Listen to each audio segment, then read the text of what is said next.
Last week, a German neo-Nazi politician, a member of the National Democratic Party, crashed his car into a tree, the only tree in the damn field. Stefan Jagsch, who's 29, was injured badly in the crash. But what's ironic here is the fact that the first to respond on the scene were a group of passing Syrian refugees. They pulled Stefan from the wreckage and gave him first aid before anyone else was able to arrive on the scene. So this guy, who's definitely out on the streets with all his neo-Nazi buddies, protesting against any Muslims coming into the country, keeping Europe white, ironically gets saved by a group of Syrian refugees. I think that's very ironic. What do you think, Margaret? I think that he probably woke up in a state of, thinking that he had died and gone to hell. Maybe Wakes up, his idea of hell would be a ban of migrants.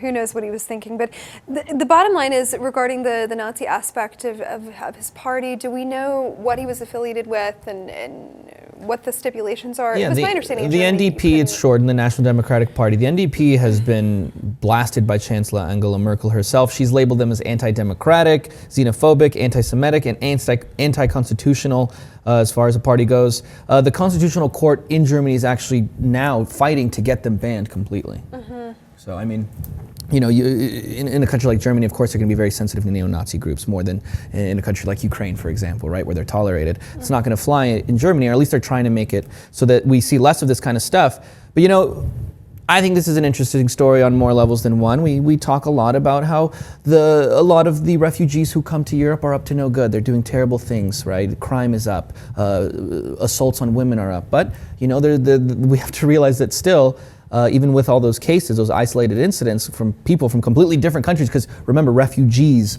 aren't a type of people, right? They're from all over the world. The vast majority are normal people who are good Samaritans, who will stop to help someone and pull them out of a wreckage. Albeit they didn't know he was a neo-Nazi party person, but still, I mean, out of the goodness of their heart, they didn't know who he was, and they pulled him out of the wreckage, right? Mm-hmm. There are states in Western Europe that actually have Good Samaritan laws where you're actually required. I mean, I don't think this group would know that per se. This is the case in France. We saw this with Princess Diana, where they were considering charges of people that were watching her die, not helping her.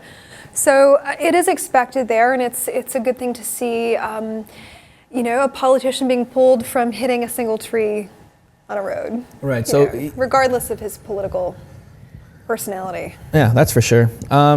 Neo-Nazis, refugees coming together here. He broke his legs, although I'm sure he'll be okay. One really funny comment on Facebook, on social media, I'm not sure if this was being sarcastic or not, whether he's a sympathizer of the NDP or whether he's on the other side making fun of them. But he said, now the foreigners are even taking away our first aid. Talking about how a lot of Germans, especially on the right, are very against immigration, seeing refugees coming into their country. Well, very ironic twist to the end of this story, but this neo-Nazi in the end being saved by some Syrian refugees.